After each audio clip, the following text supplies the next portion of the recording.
She's so pretty. I can't. Look at that. Oh, I love it.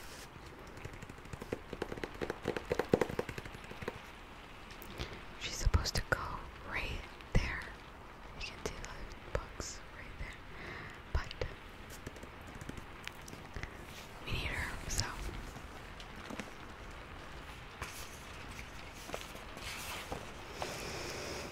I love this book. Series, because not this specific book. Like, it's not my favorite. The second one is my favorite, so I'm like just itching to get done with this so I can do the rest. I hope you're ready for A Court of Thorns and Roses, chapter 16. After soaking in the bath for nearly an hour, I found myself sitting in a low-backed chair before my room's roaring fireplace, savoring the feel of Alice brushing out my damp hair. Though dinner was to be served soon, Alice had a cup of molten chocolate brought up and refused to do anything until I'd had a few sips. It was the best thing I'd ever tasted. I drank from the thick mug as she brushed my hair, nearly purring at the feel of her thin fingers along my scalp. But when Mother Maze had gone downstairs to help with the evening meal, I lowered my mug into my lap. If more fairies keep crossing the court borders and attacking, is there going to be a war? Maybe we should just take a stand. Maybe it's time to say enough, Lucian had said to Tamlin that first night. The brush stilled. Don't ask such questions. You'll call down bad luck. I twisted in my seat, clearing up into her masked face. Why aren't the other High Lords keeping their subjects in line?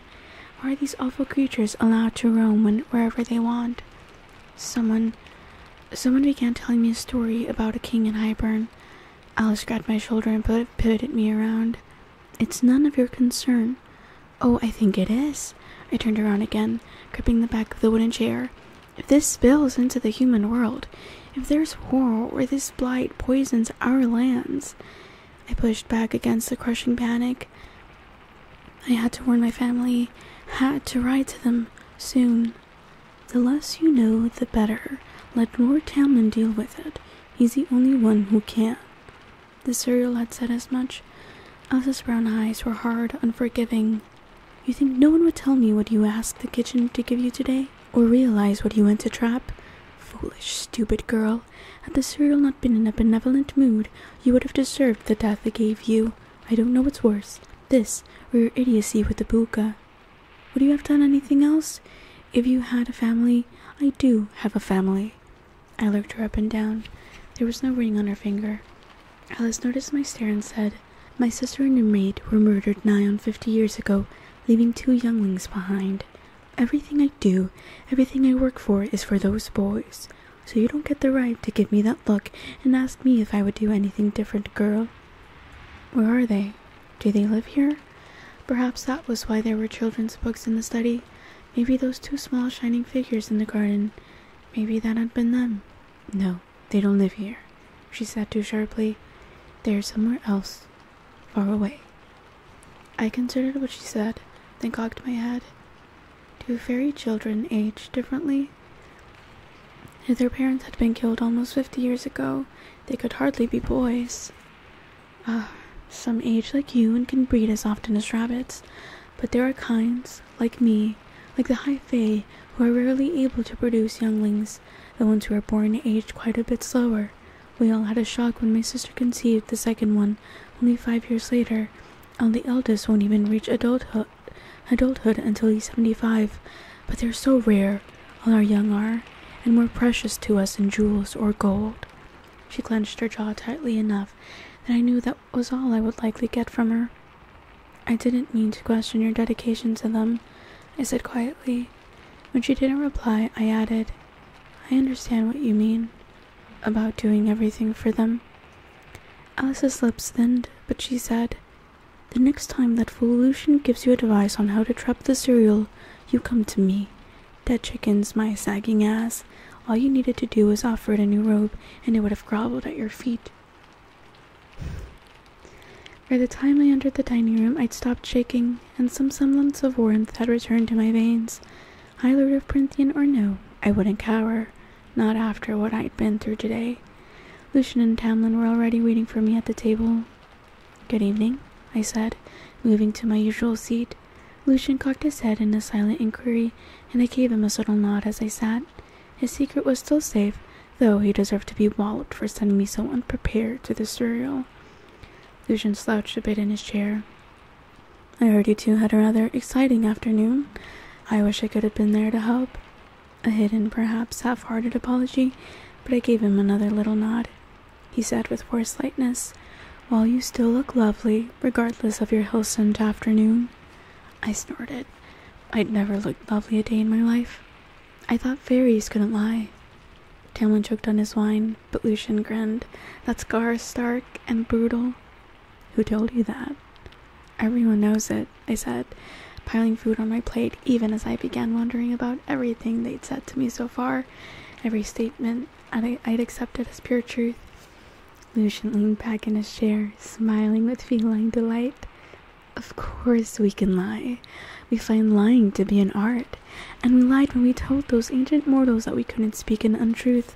How else would we get them to trust us and do our bidding?" My mouth became a thin, tight line. He was telling the truth, because if he was lying, the logic of it made my head spin. "Iron," I managed to say, "doesn't do us a lick of harm. Only ash, as you well know." My face warmed. I'd taken everything they said as truth. Perhaps the cereal had been lying today too, with that long-winded explanation about the politics of the fairy realms, about staying with the High Lord and everything being fixed in the end. I looked at Tamlin. High Lord. That wasn't a lie. I could feel its truth in my bones. Even though he didn't act like the High Lords of legend who had sacrificed virgins and slaughtered humans at will. No. Tamlin was exactly as those fanatic cat-eyed children of the Blessed had depicted the bounties and comforts of Brinthian. "Even though Lucian revealed some of our closely guarded secrets," Tamlin said, throwing the last word at his companion with a growl, "we've never used your misinformation against you." His gaze met mine. "We never willingly lied to you." I managed to nod and took a long sip of water. I ate in silence, so busy trying to decipher every word I'd overheard since arriving that I didn't realize when Lucian excused himself before dessert. I was left alone with the most dangerous being I'd ever encountered. The walls of the room pressed in on me. "Are you feeling better?" Though he had his chin propped up on a fist, concern, and perhaps surprise at the concern shown in his eyes. I swallowed hard. If I never encounter a Naga again, I'll consider myself fortunate. "What were you doing out in the western woods?" "Truth or lie? Lie or truth?" "Both." "I heard a legend once about a creature who answers your questions if you can catch it." Tamlin flinched as his claws shot out, slicing his face, but the wounds closed as soon as they opened, leaving only a smear of blood running down his golden skin, which he wiped away with the back of his sleeve. See, another hint at the fact that he has, zero control. Grow the fuck up, Tamlin. What the fuck? Hello? You're, a billion years old. You should have a little bit of self-control by now. "You went to catch the cereal." "I caught the cereal," I corrected. "And did it tell you what you wanted to know?" I wasn't sure he was breathing. We were interrupted by the Naga before he could tell me anything worthwhile. His mouth tightened. I'd start shouting, but I think today was punishment enough. He shook his head. "You actually snared the cereal. A human girl." Despite myself, despite the afternoon, my lips twitched upward. "Is it supposed to be hard?" He chuckled and fished something out of his pocket. "Well, if I'm lucky, I won't have to drop the cereal to learn what this is about." He lifted my crumpled list of words. My heart dropped in my stomach. I couldn't think of a suitable lie. Everything was absurd. "Unusual, Q, slaying, conflagration." He read the list. I wanted to curl up and die. Words I couldn't recognize from the books, words that now seemed so simple, so absurdly easy as he was saying them aloud. "Is this a poem about murdering me and then burning my body?" My throat closed up, and I had to clench my hands into fists to keep from hiding my face behind them. "Good night," I said, barely more than a whisper, and stood on shaking knees. I was nearly to the door when he spoke again. "You love them very much, don't you?" I half turned to him. His green eyes met mine as he rose from a chair to walk to me. He stopped a respectable distance away. The list of malformed words were still clutched in his hand. "I wonder if your family realizes it," he murmured, "that everything you've done wasn't about that promise to your mother, or for your sake, but for theirs." I said nothing, not trusting my voice to keep my shame hidden. I know that when I said it earlier, it didn't come out well, but I could help you right. Leave me alone, I said. I was almost through the door when I ran into him. I stumbled back a step. I'd forgotten how fast he was. "I'm not insulting you." His quiet voice made it all the worse. "I don't need your help." "Clearly not," he said with a half smile, but the smile faded. "A human who can take down a fairy in a wolf skin, who ensnared the cereal and killed 2 naga on her own." He choked on a laugh and shook his head. The firelight danced along his mask. "They're fools for not seeing it." He winced, but his eyes held no mischief. "Here," he said, extending the list of words. I shoved it into my pocket. I turned, but he gently grabbed my arm. "You gave up so much for them." He lifted his other hand as if to brush my cheek. I braced myself for the touch, but he lowered it before making contact. "Do you even know how to laugh?" What a question. That's a good one. I shook off his arm, unable to stop the angry words. "High Lord be damned. I don't want your pity." His shade eyes were so bright I couldn't look away. "What about a friend? Can fairies be friends with mortals?" 500 years ago, enough fairies were friends with mortals that they went to war on their behalf. What? I never heard that before, and it hadn't been in that mural in the study. "How do you think the human army survived as long as they did, and did such damage that my kind even came to agree to a treaty, with ash weapons alone? There were fairies who fought and died at the human side for their freedom, and who mourned when the only solution was to separate our peoples. Were you one of them?" "I was a child at the time, too young to understand what was happening, or even to be told," he said. "A child," which meant he had to be over. But had I been old enough, I would have. Against slavery, against tyranny, I would gladly go to my death, no matter whose freedom I was defending. I wasn't sure if I would do the same. My priority would be to protect my family, and I would have picked whatever side could keep them safest. I hadn't thought of it as a weakness until now. "For what it's worth," Tamlin said, "your family knows you're safe. They have no memory of a beast bursting into their cottage and think a long-lost, very wealthy aunt called you away to aid on her deathbed. They know you're alive and fed and cared for, but they also know that there have been rumors of a threat in Prynthian and are prepared to run should any of the warning signs about the wall faltering occur." You altered their memories?" I took a step back. "Fairy arrogance. Such fairy arrogance to change our minds, to implant thoughts as if it wasn't a violation. Glamored their memories, like putting a veil over them. I was afraid your father might come after you, or persuade some villagers to cross the wall with him and further violate the treaty. And they all would have died anyway, once they ran into things like the puka, or the bogey, or the naga." A silence blanketed my mind, until I was so exhausted I could barely think, and couldn't stop myself from saying, "You don't know him. My father wouldn't have bothered to do either." Tamlin looked at me for a long moment. "Yes, he would have. But he wouldn't. Not with that twisted knee. Not with it as an excuse. I realized that the moment the puka's illusion had been ripped away. Fed, comfortable, and safe. They'd even been warned about the blight, whether they understood that warning or not. His eyes were open, honest.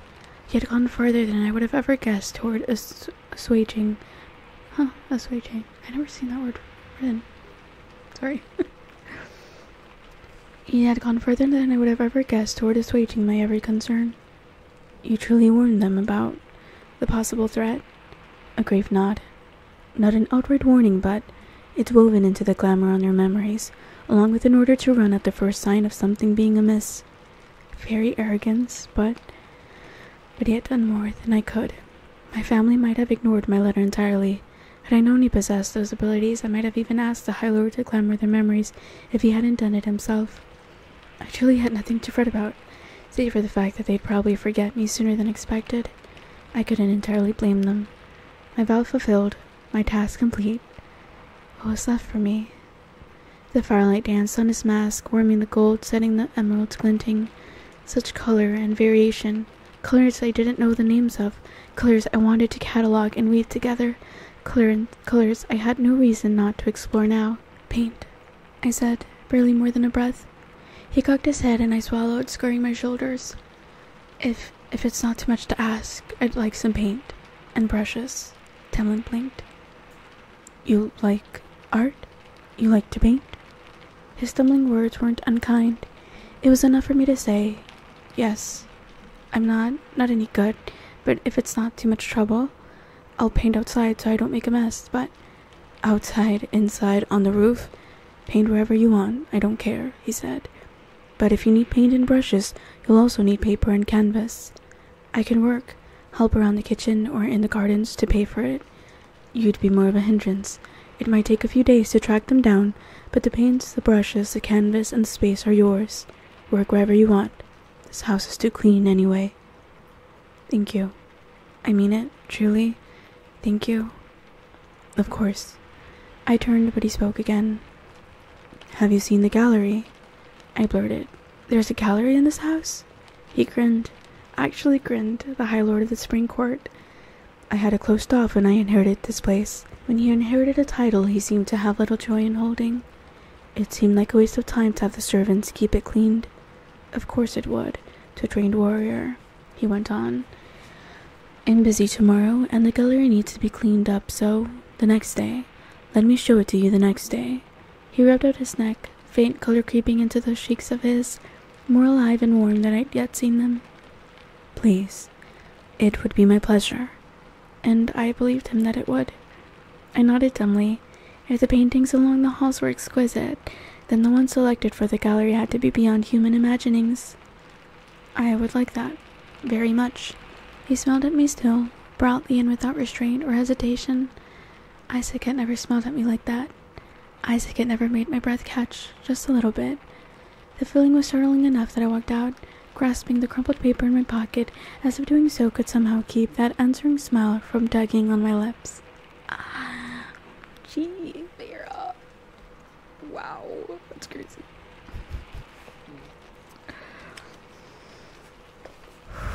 Okay, god damn, my fingers really hurt from holding that book. But also, it's not actually from holding the book, it's just because I've been crocheting a lot. So they're like already tired from that. And then also the book is like hardcover, it's heavy. Yeah, my wrist always does this. That's really bad. It hurts.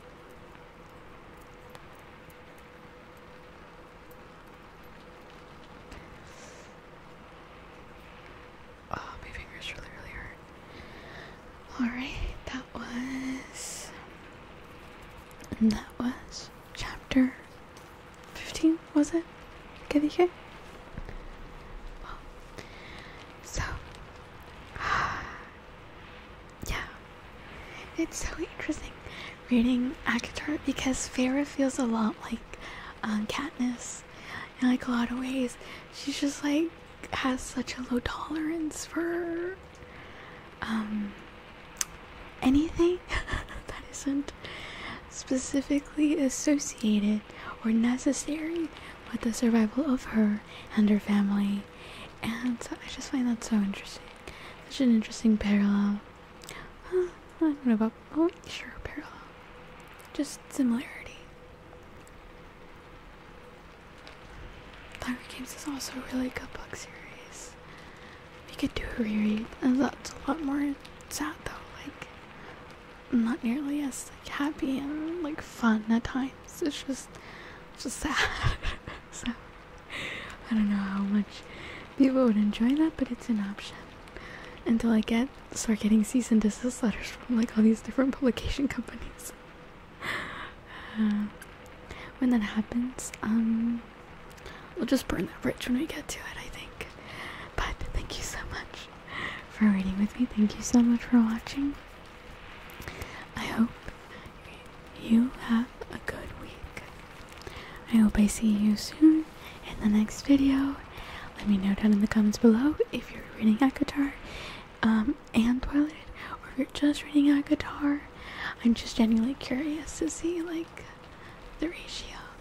I know a lot of old subscribers came back for Twilight, so I'm just curious to see like if any of the people, if any of the new subscribers are also like reading that. It's just vaguely interesting. But with that, thank you so much for reading with me. I will see you soon in the next video or chapter, depending on what you watch.